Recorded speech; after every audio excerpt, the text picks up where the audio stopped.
Students, I am Abad Ali and welcome to my YouTube channel Wi-Fi Success Classes. Students, आज हम लाए हैं आपके लिए सिंथेसिस का अगला और लास्ट वीडियो, जिसमें आज आप पढ़ने जा रहे हैं सिंथेसिस के लास्ट 3 टॉपिक, जिसमें से सबसे पहला टॉपिक आज हम पढ़ेंगे एडवर्ब। टॉपिक को स्टार्ट करने से पहले मैं आपको याद दिला दूं कि सिंथेसिस के इससे पहले कई वीडियोस बनाए जा चुके हैं, जो कि आप प्लेलिस्ट में जाकर उन सभी पिछले वीडियोस को देख सकते हैं। और जब तक कि आप पिछले वीडियोस को नहीं देखते तब तक आपको सिंथेसिस का पूरी तरीके से जो है नॉलेज नहीं मिल पाएगा। इसलिए this is my request to you, go to the playlist and watch the videos of synthesis first and then come to the point. So students, without wasting the time let's start. So students, आज का हमारा topic है adverb, जो कि synthesis में हम पढ़ रहे हैं। सिंथेसिस जिसकी डेफिनेशन हर एक वीडियो में मैंने बताई है, लेकिन जो न्यू स्टूडेंट्स हैं उनके लिए सिंथेसिस की डेफिनेशन एक बार मैं फिर बता रहा हूँ। So I would like to explain once more, so listen carefully. Synthesis means होता है टू कंबाइन द सेंटेंसेस 2 और मोर देन 2, 2 या 2 से अधिक सेंटेंसेस को जोड़कर एक सेंटेंस बनाना सिंथेसिस कहलाता है। और यहाँ पर बच्चों जो हमारे टॉपिक्स चल रहे हैं, इसमें हम 2 या 2 से अधिक इस प्रकार से लिखे हुए सेंटेंसेस हैं, 2 या 2 से अधिक सेंटेंसेस को जोड़कर एक सिंपल सेंटेंस बना रहे हैं। और बच्चों, सिंथेसिस में ये हमारे आखिरी टॉपिक हैं, आखिरी इस पर वीडियो है। इसके बाद सिंथेसिस की कंपाउंड और कॉम्प्लेक्स की एक वीडियो आएगी। फिलहाल सिंथेसिस को 3 प्रकार के सेंटेंसेस में बदला जाता है। सबसे पहला होता है सिंपल। अभी तक जितने भी वीडियोस बनाए गए थे, ये सारे वीडियोस जो थे सिंथेसिस के सेंटेंसेस में सिंपल सेंटेंसेस बना रहे थे। और इस वीडियो के बाद जो अगला वीडियो आएगा वो आएगा कि किस प्रकार से 2 या 2 से अधिक सेंटेंसेस को जोड़कर एक कंपाउंड बनाना। फिर उससे अगला आएगा 2 या 2 से अधिक सेंटेंसेस को जोड़कर एक कॉम्प्लेक्स बनाना। इस प्रकार से आपका ये जो चैप्टर है सिंथेसिस वो कंप्लीट हो जाएगा। So today's topic is very interesting and these topics are also last. और ये टॉपिक्स जो हैं वो लास्ट भी हैं, इंटरेस्टिंग भी हैं, एंड आई एश्योर यू बहुत ही ईजी हैं। इनमें कोई रूल एंड रेगुलेशंस की आवश्यकता नहीं है और ना ही है, बहुत ही सिंपली आप इनको समझ जाएंगे। तो अब हम पढ़ने जा रहे हैं सबसे पहला एडवर्ब। सबसे पहले आप एडवर्ब को समझ लें कि एडवर्ब क्या होता है। एडवर्ब जो आप अच्छी तरीके से जानते हैं, लेकिन शायद समझने में आपको प्रॉब्लम होती है। सबसे पहले एडवर्ब, आप इसको जब आप ब्रेक करेंगे तो एड अलग और वर्ब अलग। एडवर्ब यानी कि क्रिया विशेषण। तो जो क्रिया विशेषण होता है, जो क्रिया की विशेषता को बतलाता है, वो एडवर्ब कहा जाता है। लेकिन ऐसा नहीं है कि सिर्फ ये क्रिया की ही विशेषता को बतलाए, ये सम टाइम नाउन और एडजेक्टिव की भी विशेषता को बतलाता है। बट यहाँ पर हमारा जो मेन पॉइंट है वो ये है कि कुछ ऐसे शब्द होते हैं जो एडवर्ब होते हैं, उनको आपको पहचानना आना चाहिए। सबसे पहले हम आपको बतलाएंगे कि एडवर्ब कौन कौन से शब्द होते हैं। आप अपने सेंटेंसेस में वर्ड्स यूज़ करते हैं जैसे कि no, not, never, ever, forever, seldom, sometime, here, there. बच्चों, ये सारे जो शब्द हैं, वर्ड्स हैं इंग्लिश के, जो आप अपने सेंटेंसेस में यूज़ करते हैं, ये एडवर्ब हैं। बट यहाँ पर जो हम 2 या 2 से अधिक सेंटेंसेस को जोड़कर एक सिंपल सेंटेंस बनाने जा रहे हैं कंबाइन करके, इसमें जिन एडवर्ब का यूज़ होना है वो अलग हैं। वो क्या है? वो यूँ हैं कि जब आप देखते हैं कि 2 या 2 से अधिक सेंटेंसेस दिए हों और उन सेंटेंसेस में से किसी एक सेंटेंस में कोई एक ऐसा वर्ड दिया हो जो नाउन भी हो सकता है, एडजेक्टिव भी हो सकता है, कि कोई एक ऐसा वर्ड दिया हो जिसको हम एडवर्ब बना सकते हैं। कैसे? ly लगाकर या फिर ly लगाकर बना सकते हैं। जब हम ly लगाकर या ly लगाकर हम किसी शब्द को एडवर्ब बना सकें। जैसे एग्जाम्पल के तौर पर बच्चों यहाँ पर आया है सर्टेन। इस सर्टेन में अगर हम ly लगा देते हैं तो ये सर्टेन से हो जाता है सर्टेनली। तो जब ये सर्टेन से सर्टेनली हो जाएगा तो ये एडवर्ब बन जाएगा। सेम वे नेक्स्ट एग्जाम्पल में जब हम देखते हैं तो नेक्स्ट एग्जाम्पल में बच्चों दिया है अनएक्सपेक्टेड। अगर इस अनएक्सपेक्टेड में अगर हम ly लगा दें तो ये हो जाएगा अनएक्सपेक्टेडली, तो ये एडवर्ब हो जाएगा। इसी प्रकार से हम नेक्स्ट एग्जाम्पल जो कि यहाँ से यहाँ तक दिया हुआ है, जब हम इसको देखते हैं तो इसमें देखते हैं कि एक वर्ड दिया है अनलकी। इस अनलकी में अगर हम ly लगा दें अनलकली तो ये एडवर्ब बन जाएगा। नेक्स्ट एग्जाम्पल जब हम देखते हैं तो इसमें हम देखते हैं लिखा है टाइम। इस टाइम में अगर हम ly लगा दें तो ये बन जाएगा टाइमली। इसी प्रकार से नेक्स्ट एग्जाम्पल है, the next one is foolish. तो नेक्स्ट एग्जाम्पल में फूलिश है, अगर हम इस फूलिश में ly लगा दें तो हो जाएगा फूलिशली। सेम वे जब हम और आगे बढ़ते हैं तो अगले सेंटेंस में देखते हैं कि रेगुलर दिया हुआ है। इस रेगुलर में अगर हम रेगुलरली ly लगा देते हैं तो ये बन जाता है एडवर्ब। और नेक्स्ट और लास्ट सेंटेंस में दिया है स्लोली, तो स्लो में स्लोली जब हम कर देंगे ly लगाकर तो ये बन जाएगा एडवर्ब। इट मीन्स ऐसे वर्ड्स जिसमें ly या डबल ly लगाकर एक नया वर्ड बनाया जा सकता है, तो वो जो नया वर्ड बनकर आएगा वही एडवर्ब कहलाएगा। और इस एक्सरसाइज में हमें उन्हीं वर्ड का यूज़ करना है जिन वर्ड में ly को लगाकर हम एक नया वर्ड बना सकते हैं। ये जो नया वर्ड बनकर आएगा ये एडवर्ब कहलाएगा। और इस एडवर्ब की हेल्प से जब आप दो सेंटेंसेस को जोड़कर एक सेंटेंस कर देंगे तो ऐसा सेंटेंस आपका एडवर्ब से कंबाइन किया गया सिंथेसिस का सेंटेंस कहलाएगा, जो सिंपल सेंटेंस में बदला जाएगा। हम स्टार्ट करते हैं, देखते हैं कि कैसे हम इन सेंटेंसेस को एडवर्ब के माध्यम से, जो मैंने अंडरलाइन किए हैं इनके माध्यम से इनको हम कंबाइन करते हैं, यानी कि सिंथेसिस बनाते हैं। तो बच्चों हमारे सामने सेंटेंस है, द रोज़ इज़ स्वीटेस्ट। गुलाब बहुत ही प्यारा फूल है या बहुत ही सुंदर फूल है। दिस इज़ सर्टेन, यह एक सर्टेन बात है। तो यहाँ पर बच्चों आया है सर्टेन। सर्टेन के जैसे कुछ और भी वर्ड हैं जो सर्टेन की जैसी मीनिंग देते हैं। जैसे सर्टेन के अलावा है डेफिनिट, श्योर। तो डेफिनिट आया है तो डेफिनेटली, सर्टेन आया है तो सर्टेनली, श्योर आया हो तो श्योरली। अगर यहाँ पे श्योर होता तो श्योरली, तो ये एक ही जैसे वर्ड हैं। तो हम अगर इस वर्ड सर्टेन को उठाएं और उठाकर इस वाले सेंटेंस में जहाँ पर सुटेबल हो लाकर हम रख दें, जैसे कि सबसे ज़्यादा सुटेबल है आगे रखना सर्टेनली, और फिर हम लगा देंगे कॉमा। जब हम एडवर्ब को सबसे आगे ले आएंगे तो हमको कॉमा लगाना पड़ेगा, तो हो जाएगा सर्टेनली। और फिर इस सेंटेंस को जो है हम उसको ऐसे ही कॉपी कर देंगे, the rose is the sweetest. तो ये सेंटेंस बच्चों बन गया। तो इसका अर्थ हो गया निश्चित ही गुलाब बहुत ही सुंदर फूल है या बहुत ही सुंदर है। तो आपने देखा कितना इजी है, सिर्फ सर्टेन को उठाया, उसको एडवर्ब में बदलते हुए लाकर उस दूसरे सेंटेंस में ऐड कर दिया और ये बनकर तैयार हो गया। ये बना हुआ सेंटेंस आपकी सिंथेसिस कहलाएगी, इसको कॉम्बिनेशन भी कह सकते हैं, और ये सिंपल सेंटेंस बनकर तैयार हो गया। अब हम बच्चों देखते हैं नेक्स्ट एग्जाम्पल। नेक्स्ट एग्जाम्पल है आई मेट माई फ्रेंड। यहाँ पर फ्रेंड है, I met my friend in the train, the meeting was unexpected.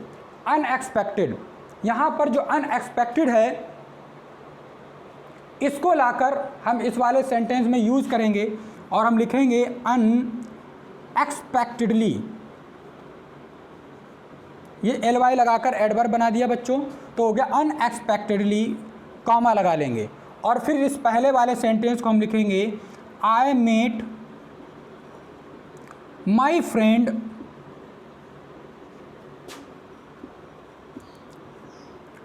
In the train. तो इसका बच्चों कॉम्बिनेशन हो गया, सिंथेसिस बन गया। आप इसका हिंदी अर्थ देख सकते हैं, मैं ट्रेन में अपने दोस्त से मिला, द मीटिंग वॉज अनएक्सपेक्टेड, और हमारी जो मुलाकात थी वो उम्मीद से परे थी, यानी कि उम्मीद नहीं की जा सकती थी। जब हमने इसको सिंथेसिस कर दिया तो इसका क्या अर्थ हुआ, अनएक्सपेक्टेडली। उम्मीद से परे, I met my friend in the train, मैं अपने फ्रेंड से ट्रेन में मिला, यानी कि उम्मीद नहीं थी और मैं अपने ट्रेन में अपने दोस्त से मिल गया। तो बच्चों इस तरह से जाना कि ये सिंथेसिस करेक्ट है। अब हम नेक्स्ट देखते हैं, I could not help my friend, मैं अपने दोस्त की मदद नहीं कर सका, दिस वॉज अनलकी, और ये दुर्भाग्य की बात है। जब बच्चों में इस अनलकी को हम लाकर एडवर्ब में बदलेंगे तो हम लिखेंगे अनलकली, तो ये बाई जो है बच्चों ये बदल जाएगा आई में, तब एल वाई लगेगा। ये रूल है कि यदि किसी किसी वर्ड के लास्ट में यदि बाई दी हो तो उस बाई को पहले आप आई में कन्वर्ट कर देंगे और तब एल वाई लगाएंगे। तो अनलकी से अनलकली हो जाएगा और कॉमा लगाकर आप इस सेंटेंस को इसके साथ में ऐड कर देंगे और ये बनेगा I could not help my friend. तो इसका अर्थ हो गया दुर्भाग्यवश मैं अपने मित्र की मदद नहीं कर सका। नेक्स्ट है बच्चों, ही हेल्प्ड मी, उसने मेरी मदद की। He got help in time, और I got help in time, और मुझे ये मदद समय पर मिली। तो बच्चों इन टाइम को उठाओ और इसको लाकर इस सेंटेंस में जोड़ दो, he helped me timely. Timely को पीछे लगाना बेहतर है, अगर आप आगे भी लगा लेते तब भी चल जाता। तो उसने मेरी समय पर मदद की, टाइमली समय पर मदद की। तो बच्चों नेक्स्ट है, she spent all her money, उसने अपने सारे पैसे खर्च कर दिए। शी वॉज फूलिश, वह मूर्ख थी। इस फूलिश को उठाएंगे आप यहाँ पर यूज़ कर लेंगे तो हो जाएगा she foolishly spent all her money। तो हो गया उसने मूर्खतावश या मूर्खों की तरह अपनी सारी मनी यानी कि अपना सारा धन बर्बाद कर दिया। बच्चों आपके मन में ख्याल आ रहा होगा कि सर ने यहाँ पर सर्टेनली आगे लगाया, अनएक्सपेक्टेडली आगे लगाया, अनलकी भी आगे लगाया, टाइमली को पीछे लगाया और फुलिशली को बीच में लगाया, ऐसा क्यों हुआ? ऐसा बच्चों ये इसलिए हुआ कि जो एडवर्ब है, एडवर्ब किसी न किसी वर्ड को क्वालिफाई करता है। Adverb is the word that qualify any verb, noun और एडजेक्टिव। वो किसी एडजेक्टिव को, नाउन को, मोस्टली वर्ब को क्वालिफाई करता है, यानी कि उसकी विशेषता को बतलाता है। तो ये जो वर्ड है ये बड़ा डीप पॉइंट है, आपको अपने दिमाग से सोचना है।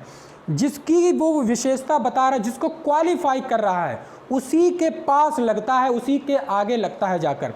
तो इसलिए यहाँ पर इसने स्पेंड को किया तो यहाँ पर लगाया गया, इसमें यहाँ पर पीछे लगाना पड़ा, इसमें आगे लगाना पड़ा।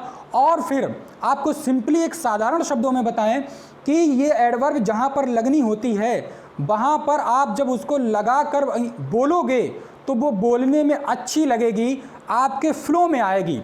जब वो आपके फ्लो में आए तो आप समझ जाना कि हम सही लगा रहे हैं।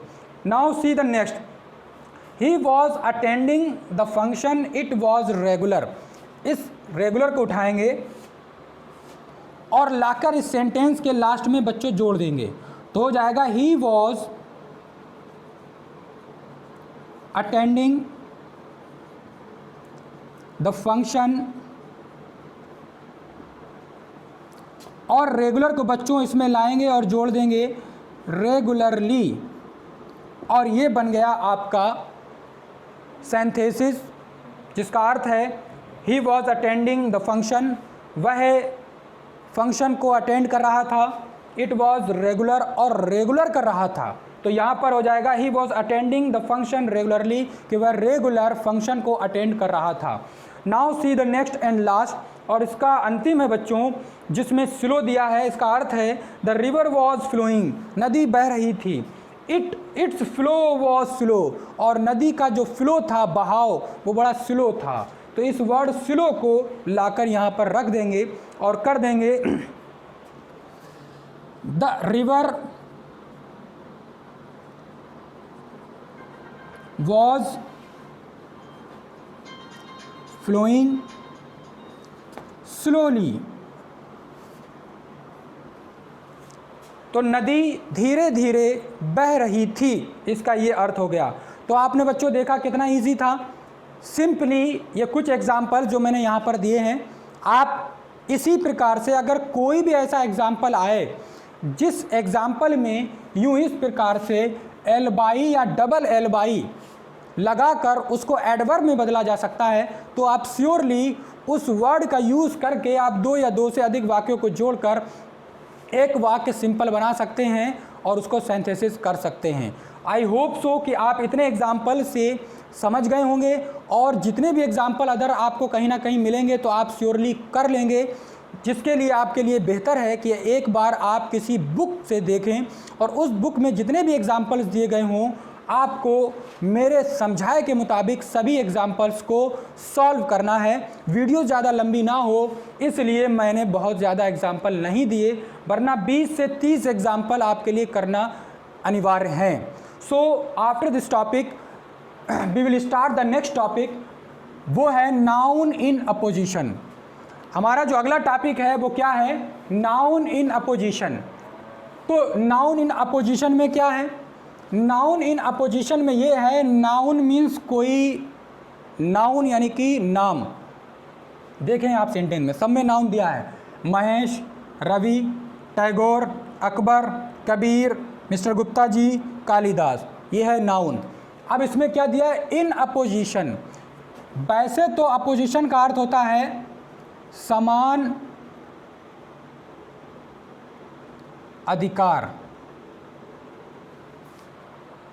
लेकिन यहाँ पर सिंथेसिस के मुताबिक हम इसको मानेंगे समान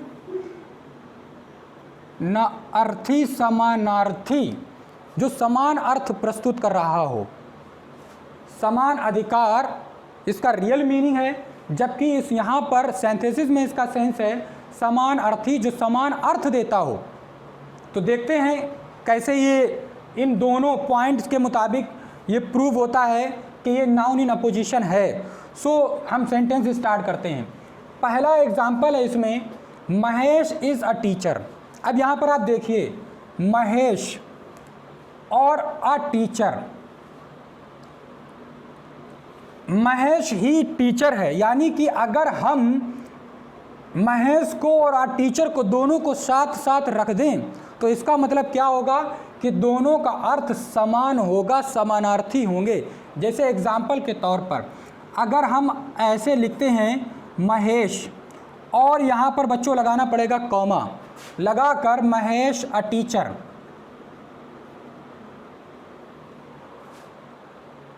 तो बच्चों जो महेश है वही टीचर है, इसीलिए इसको कहा गया है नाउन इन अपोजिशन। ये बच्चों अपोजिशन वो वाला अपोजिशन नहीं है, ये अपोजिशन नहीं है। इस अपोजिशन का मतलब होता है विपरीत, विरोधी। ये वाला अपोजिशन जो है वो इसके बिल्कुल अलग है, जिसका अर्थ होता है समान अधिकार रखना। तो देखो जो महेश है वही टीचर है, दोनों एक ही हैं। जब किसी एक ही व्यक्ति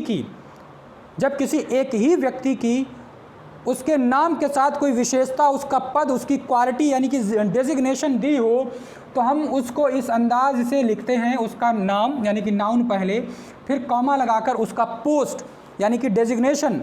तो इस सिचुएशन को, ये जो क्रिएट हुई है, इसी को नाउन इन अपोजिशन कहते हैं। तो आपने देखा तो हमने इसको लिख लिया। अब इस दूसरे सेंटेंस से हम लाकर लिख देंगे इज़ वेरी सिंपल। तो बड़ा आसान था कि सिर्फ इज़ हटाया और उसकी जगह पे कॉमा लिख दिया, और दूसरे सेंटेंस का जो है यहाँ से यहाँ तक लिखा। कारण ये कि ये जो ही है वो इस टीचर को और महेश को रिफ़र करता है। अब ही की जगह पर ऑलरेडी महेश और टीचर लिख चुका है, तो अब ही को दोबारा लिखने की आवश्यकता नहीं है। और बच्चों यही टर्म सभी सेंटेंसेस में, एग्जाम्पल्स में अप्लाई करने हैं। So let us do. Ravi was the best boy in the class, he was the monitor. तो देखें बच्चों, जो रवि है वही बेस्ट बॉय है और वही मॉनिटर है। तो आप रवि के साथ कॉमा लगाएंगे और कॉमा लगाकर या तो इस जो कि रवि का अपोजिशन है द बेस्ट बॉय लाकर यहाँ पर रखेंगे, और वही कार्य ये भी कर रहा है द मॉनिटर, या तो फिर आप इसको रखेंगे। मेरे अकॉर्डिंग ये वाला ज़्यादा अप्रोप्रिएट है, तो आप यहाँ पर रखेंगे रवि द मॉनिटर और फिर लिखेंगे वॉज द बेस्ट बॉय। चाहे तो आप हिंदी अर्थ निकाल कर ये क्लियर कर सकते हैं कि सिंथेसिस करेक्ट है या नहीं है। आप देखें, Mahesh is a teacher, Mahesh एक अध्यापक है। ही इज़ वेरी सिंपल, वह बहुत ही साधारण स्वभाव का व्यक्ति है। तो आप यहाँ पर देखेंगे महेश अ टीचर, महेश जो कि एक अध्यापक हैं, इज़ वेरी सिंपल, बहुत ही साधारण स्वभाव के हैं, यानी कि सिंथेसिस करेक्ट है। अगला देखेंगे आप, Ravi was the best boy, Ravi एक अच्छा लड़का था, सबसे अच्छा लड़का था इन द क्लास, क्लास में। और आगे का एग्जाम्पल है ही वॉज द मॉनिटर, वह मॉनिटर था। तो जब इसको कंबाइन कर दिया तो बच्चों हो गया रवि द मॉनिटर। रवि जो कि मॉनिटर था, was the best boy in the class, वो अपनी कक्षा में सबसे अच्छा लड़का था। अगर आप चाहते तो उसको ऐसे भी बना सकते थे। Let me do once more, आपको एक बार और करके दिखाता हूँ कि अगर आप चाहते तो आप ऐसा भी रख सकते थे रवि द बेस्ट बॉय, और फिर करते आप was the monitor in the class. ये वाला आपको थोड़ा सा डिफ़िकल्ट लगेगा, बट हकीकत ये है कि ये दोनों ही बिल्कुल करेक्ट हैं। नाउ सी द नेक्स्ट भी बिल्कुल ऊपर वाले सेंटेंसेस के एग्जांपल्स के जैसा ही है। तो बच्चों आप देखेंगे Tagore was a famous Bengali poet. तो बच्चों देखो, जो टैगोर हैं वही अ फेमस बंगाली पोइट हैं। तो आप बच्चों कितना इजी है, तो आप इसको बनाने के लिए आप बनाएंगे, लिखेंगे टैगोर कॉमा, ये जो इनका क्वालिटी, इनका पद बताया गया, designation a famous Bengali poet, इसको साथ में लिख देंगे अ फेमस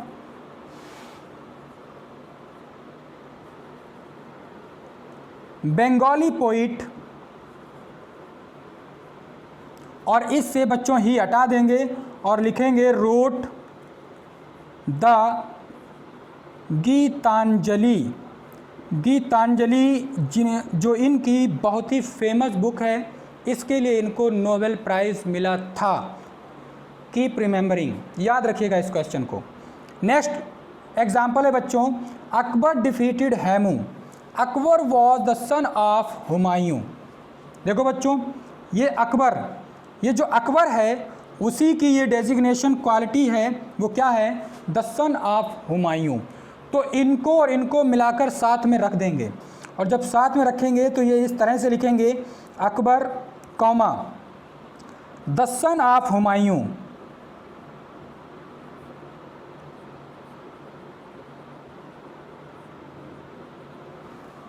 और फिर डिफीटेड हेमू, सेंटेंस को पूरा कर देंगे आप, डिफीटेड, और ये सेंटेंस कंप्लीट हो गया, जिसका अर्थ हुआ अकबर ने हेमू को हराया।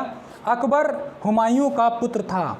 तो जब सेंटेंस बनकर आया तो हुआ अकबर हुमायूं के पुत्र ने हेमू को हराया या पराजित किया। अब अगला एग्जाम्पल आप देखेंगे, अगला एग्जाम्पल है Kabir was a famous poet. तो बच्चों देखो, ये जो कबीर हैं वही अ फेमस पोइट हैं और वही वीवर हैं। तो आप कितना इजी है, आप इसको लिख सकते हैं Kabir comma a famous poet was a weaver. तो इसका हिंदी अर्थ है कि कबीर एक प्रसिद्ध कवि था, ही वॉज वीवर, वह जुलाहा था। तो जब एग्जाम्पल इसको मैंने बनाया, कंबाइन कर दिया सिंथेसिस में, इसका अर्थ हुआ कबीर एक प्रसिद्ध कवि, एक जुलाहा था। तो अब अगला देखते हैं बच्चों, अगला है मिस्टर गुप्ता जी। तो बच्चों जो मिस्टर गुप्ता जी हैं वही एक इंग्लिश के टीचर हैं, और वही प्रिंसिपल हैं। जब एक ही व्यक्ति के दो अपोजिशंस आ जाते हैं, जैसे कबीर का एक ये था एक ये था, तो आप दोनों को यूज़ कर सकते हैं उसके साथ में। यहाँ पर आप फेमस पोइट की जगह पर वीवर भी यूज़ कर सकते थे और आप फेमस पोइट को उधर पहुँचा सकते थे। वैसे ही यहाँ पर सेम कर सकते हैं, मिस्टर गुप्ता जी के साथ एन इंग्लिश टीचर भी यूज़ कर सकते हैं या फिर प्रिंसिपल भी यूज़ कर सकते हैं। तो ये बच्चों बन जाएगा Mr Gupta ji comma an English teacher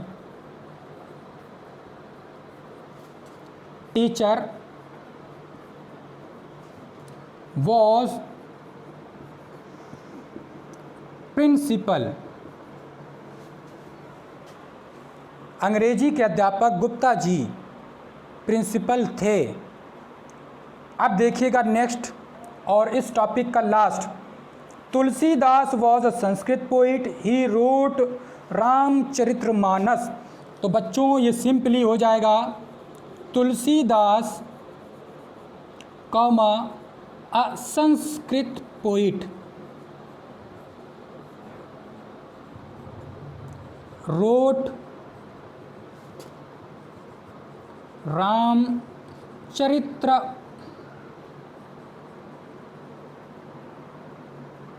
मानस। तो देखिए क्या अर्थ हुआ कि तुलसीदास एक संस्कृत के पोइट थे, उन्होंने रामचरितमानस लिखी, जिसका अर्थ हुआ कि तुलसीदास संस्कृत के कवि ने रामचरितमानस लिखी, या आप यूँ कह सकते हैं संस्कृत के पोइट तुलसीदास ने रामचरितमानस लिखी। इसके बाद अब हम अगला और लास्ट आज के सिंथेसिस का टॉपिक देखते हैं और वो है प्रीपोजिशन, प्रीपोजिशंस। अब सिंथेसिस का अगला और लास्ट टॉपिक जो है वो है प्रीपोजिशंस, यानी कि हम अब प्रीपोजिशंस के माध्यम से सेंटेंसेस को जोड़कर हम सिंपल सेंटेंस बनाएंगे। बच्चों प्रीपोजिशंस से सिंथेसिस करना और अदर टॉपिक से थोड़ा सा डिफ़िकल्ट है, इसलिए थोड़ा सा कंसंट्रेट ज़्यादा करें और थोड़ा सा ध्यान से देखें और समझें। तो बच्चों सबसे पहला एग्जाम्पल हमारे पास है ही विल डू इट, वह इस काम को करेगा। ही इज़ श्योर, इसके लिए वह पूरी तरीके से सुनिश्चित है। तो बच्चों जब भी किसी सेंटेंस में आ जाए श्योर या फिर आ जाए कॉन्फिडेंट या फिर बच्चों आ जाए डेफिनिट या फिर बच्चों आ जाए सर्टेन, इन चारों में से, यानी कि तीन ये और एक ये, इन चारों में से अगर कोई भी वर्ड इस तरह से कहीं पर दिया हो और आपसे कहा जाए कि इसको प्रीपोजिशन के माध्यम से सिंथेसिस करना है और सिंथेसिस करके सिंपल सेंटेंस बनाना है, तो आप क्या करेंगे, सबसे पहले उसी सेंटेंस को उठा लाएंगे जिसमें ये वर्ड्स दिए हैं और उठाकर उसको सबसे पहले लिख देंगे। जैसे कि मैंने यहाँ पर लिखा ही इज़ श्योर, और इन चारों वर्ड्स के साथ प्रीपोजिशन ऑफ लगानी होती है और ऑफ लगाकर अब इसकी कोई आवश्यकता नहीं रही, सिर्फ यहाँ पर हो जाएगा डू इट की जगह पर डूइंग इट। अगर आप पूछेंगे कि आखिर डू इट को डूइंग इट क्यों कर दिया गया, तो आज आपको एक पॉइंट बताने जा रहा हूँ और वो ये है कि कभी भी किसी प्रीपोजिशन के बाद अगर कभी वर्ब लगानी होती है तो वो वर्ब जीरन में बदल जाती है, जीरन में यानी कि वो वर्ब आईएनजी में बदल जाती है। इसलिए ऑफ के बाद जब भी कोई वर्ब आएगी तो वो आईएनजी फॉर्म में बदल जाएगी, इसलिए डूइंग इट हो गया। Okay, now see the next. अब अगला देखते हैं। अब अगला एग्जाम्पल है बच्चों, Ram sold his book, he got 2 rupees. Ram ने किताब बेच दी, ही गॉट 2 रुपीज़, उसे 2 रुपये मिले, यानी किताब बेचकर उसे 2 रुपये मिले। तो बच्चों जब भी कहीं पर सोल्ड बेचना की first form, second form, third form दी हो, अर्थात बेचना का भाव प्रकट किया गया हो, तो सिंपली उस सेंटेंस में जिसमें सोल्ड आया हो उसके साथ आप क्या करेंगे, दूसरे सेंटेंस के जो मनी है, रुपए, रुपीज़, जैसे कि ये सेंटेंस लिखा राम सोल्ड हिज बुक, अब उसको जो लगाएंगे फॉर, जिसमें सोल्ड बेचने की बात हो उस सेंटेंस में हम फॉर लगाएंगे और फिर उसमें वो मनी लिख देंगे जितनी मनी की वो चीज़ बिक रही है। तो 2 रुपीज़, ये बात आपको अच्छे से याद रखनी है। कि जितने रुपए की बिक रही है उसको हम फॉर से जोड़ देंगे। अभी एक ऐसा ही एग्जाम्पल अभी और आएगा तो अब अच्छी तरीके से समझ जाएंगे। Now see the next, John is ill, he has high fever. अब यहाँ पर ये जो एग्जाम्पल आया है बच्चों, ये most and most important example है। जोहन इज़ इल, देखो बच्चों, जब किसी सेंटेंस में आया हो इल या फिर इल की जगह पर आया हो सिक, दोनों का ही मतलब होता है बीमार। और तब ऐसी सिचुएशन में जब इल और सिक आया हो तो ऐसे सेंटेंस में आपको विद लगाना होता है और उस विद के साथ उस बीमारी को लिखना होता है जो बीमारी वहाँ दूसरे सेंटेंस में दी है। यानी कि आपको लिखना है हाई फीवर। तो आप इस बात को याद रखेंगे कि इल के साथ विद लगती है, अगर सिक आया होता तो भी विद लगती, इल और सिक के साथ विद लगाकर बीमारी को लिखा जाता है। तो इस तरीके से ये बनेगा John is ill with high fever. अब नेक्स्ट देखें, नेक्स्ट जो है उसमें 3 सेंटेंसेस हैं। शी हैज़ फेल्ड, वह फेल हो गई। शी हर्ड द न्यूज़, उसने ये खबर सुनी। शी फेंटेड, और वह बेहोश हो गई, मूर्छित हो गई। तो ये 3 सेंटेंसेस हैं। तो सबसे पहले हम ये जानेंगे कि इन 3 सेंटेंसेस में सबसे पहले कार्य समाप्त कौन सा हुआ। तो देखो, अब वैसे तो आप कहोगे कि भाई फेल पहले हुई होगी, बिल्कुल, लेकिन उस महिला के पास या लड़की के पास पहले न्यूज़ आई है। तो इस वाले सेंटेंस को हम ऑन प्रीपोजिशन के साथ सबसे पहले लिखेंगे और इतना लिखेंगे शी हटाकर, हर्ड द न्यूज़, तो हो जाएगा ऑन हेयरिंग द न्यूज़। अब आप फिर पूछेंगे कि यहाँ पर हेयरिंग क्यों आया, तो अभी बताया था कि प्रीपोजिशन के बाद जब भी वर्ब आती है तो आईएनजी फॉर्म, वैसे ही यहाँ पर प्रीपोजिशन ऑन है और ऑन के साथ जब भी कोई वर्ब आएगी तो हमेशा आईएनजी फॉर्म, जिसे जीरेंड कहा जाता है। इट मीन्स कोई भी प्रीपोजिशन हो, कोई भी प्रीपोजिशन हो, उस प्रीपोजिशन के बाद अगर कोई वर्ब आ रही है मेन वर्ब, तो वो मेन वर्ब आईएनजी फॉर्म में बदल जाएगी और तब वो आईएनजी फॉर्म जीरेंड का रोल अदा करेगी। तो ये हो जाएगा ऑन हेयरिंग द न्यूज़।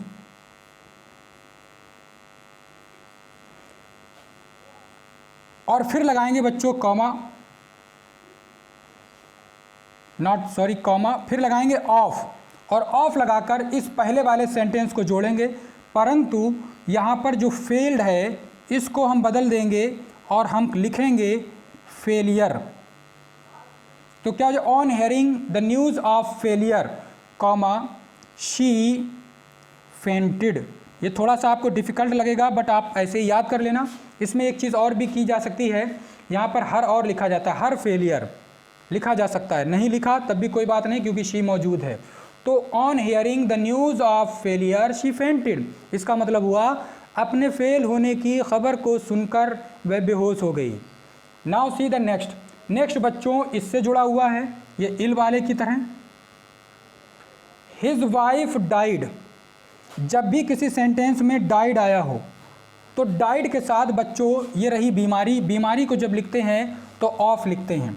तो इस सेंटेंस को हम बनाएंगे तो हम इस तरह से बनाएंगे, लिखेंगे हम हिज वाइफ डाइड, और डाइड के साथ बच्चों लिखा जाता है प्रीपोजिशन ऑफ।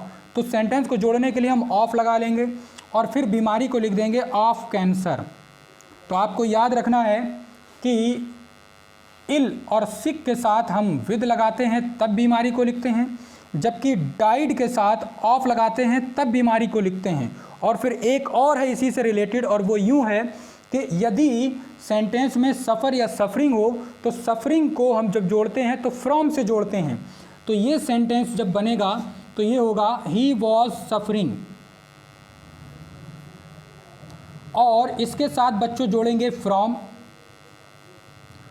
और फिर लिख देंगे बीमारी का नाम कॉलेरा। अब यहाँ पर आप एक बार फिर इस बात को ध्यान दें कि बीमारियों को 3 प्रीपोजिशन से जोड़ते हैं। अगर किसी सेंटेंस में इल और सिक आया हो तो बीमारी को आप विद से जोड़ेंगे।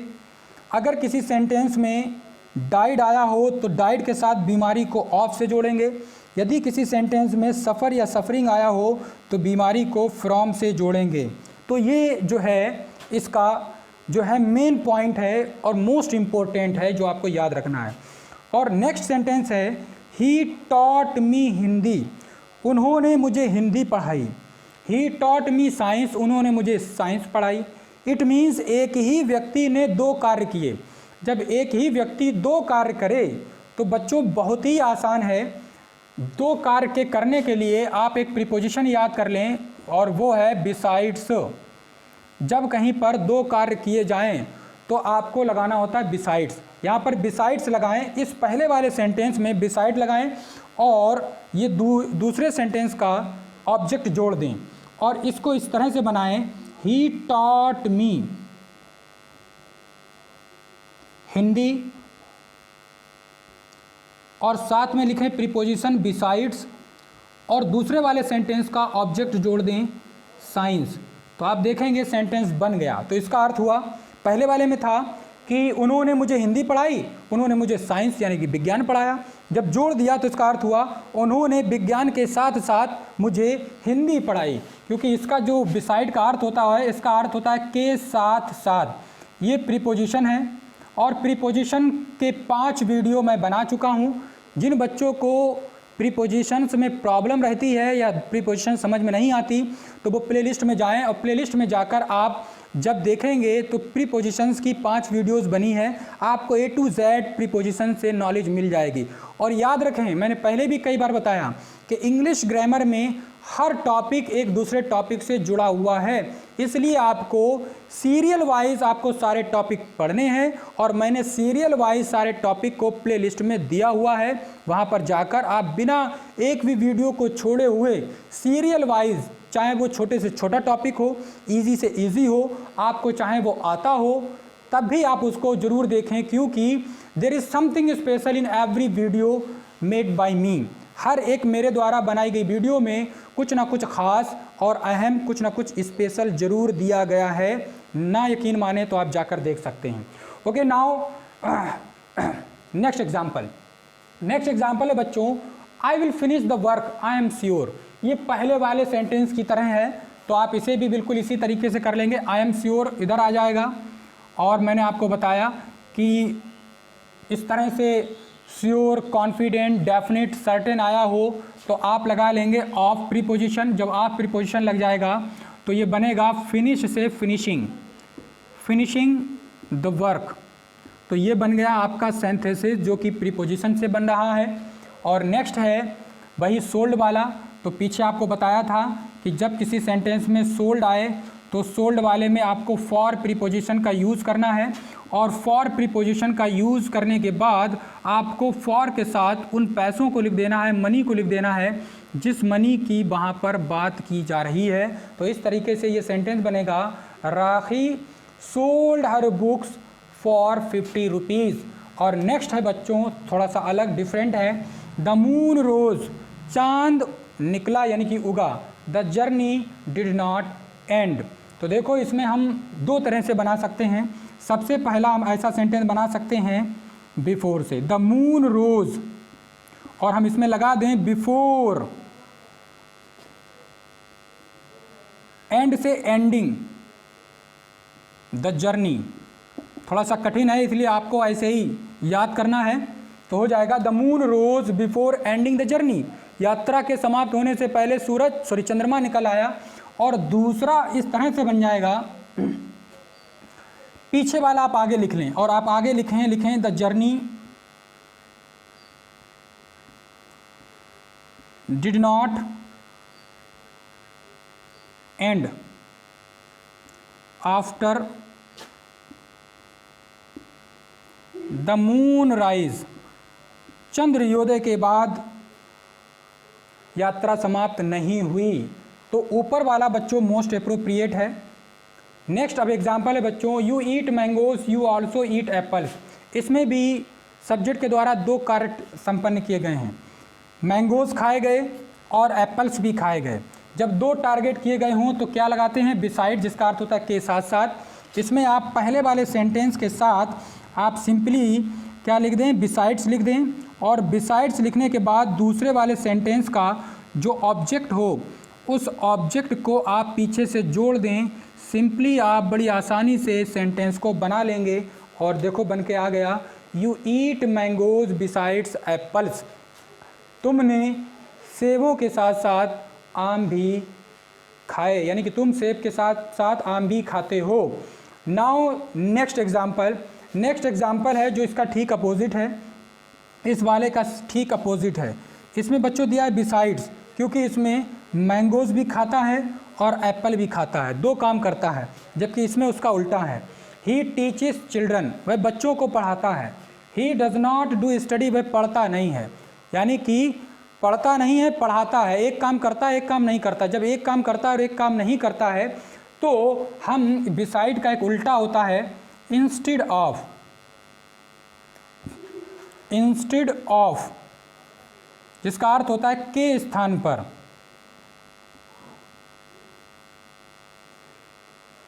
के स्थान पर तो हम कैसे बनाएंगे, पहले वाले सेंटेंस को लिखने के बाद हम लिखेंगे he teaches the children instead of, और ये लास्ट में डू स्टडी को हम कर देंगे डूइंग स्टडी। अब आप यहां पर देख सकते हैं फिर एक बार डू से डूइंग कर दिया गया, क्योंकि प्रीपोजिशन के बाद जब भी कोई वर्ब आती है तो वर्ब जो है आईएनजी फॉर्म में बदल जाती है और जीरंड का रूप ले लेती है। तो बच्चों ये था आज का हमारा आखिरी टॉपिक। तो सेंथेसिस में आप अब तक जितने भी टॉपिक आपने किए, ये सारे के सारे सेंटेंसेस जो थे आप सिंपल बना रहे थे, क्योंकि सेंथेसिस में 3 प्रकार के सेंटेंस बनाते हैं, 2 या 2 से अधिक वाक्यों को जोड़कर एक सिंपल सेंटेंस बनाना। तो अभी तक आपने जितने भी वीडियोस पढ़े, इन सारे वीडियोस में 2 या 2 से अधिक वाक्यों को जोड़कर हम एक सिंपल सेंटेंस बना रहे थे। अब इसके बाद आपको 2 वीडियोस और मिलेंगे जो थोड़े से लेंदी लंबे होंगे, जिसमें एक में आपको हम सिखाएंगे कि 2 या 2 से अधिक वाक्यों को जोड़कर कंपाउंड बनाना, और एक बनेगा जिसमें हम आपको सिखाएंगे कि किस प्रकार से 2 या 2 से अधिक वाक्यों को जोड़कर कॉम्प्लेक्स बनाया जाता है। इट मीन अभी इस सेंथेसिस से 2 वीडियोस बनना और बाकी हैं, जो कि इन दिए गए तमाम टॉपिक्स से थोड़े से डिफ़िकल्ट हैं और वो महत्वपूर्ण इससे ज़्यादा हैं, क्योंकि इंग्लिश स्पोकन में, बुक रीडिंग में, अंडरस्टैंडिंग में कॉम्प्लेक्स और कंपाउंड सेंटेंसेस का बहुत ही अहम रोल हुआ करता है। सो बच्चों, अगर आपको हमारी आज की वीडियोस पसंद आई हों तो आप इनको लाइक करें, सब्सक्राइब करें, और इस चैनल के ऊपर नए हों तो आप जो है सब्सक्राइब करने के साथ साथ जो है शेयर करें। और हाँ, किसी प्रकार की कोई एडवाइस हो या आपको हमारी वीडियो पसंद आई हो तो आप कमेंट्स करके हमें बतलाएं कि आपकी क्या एक्सपेक्टेशंस हैं और आपको हमारी वीडियोस कितनी पसंद आती हैं। That's it.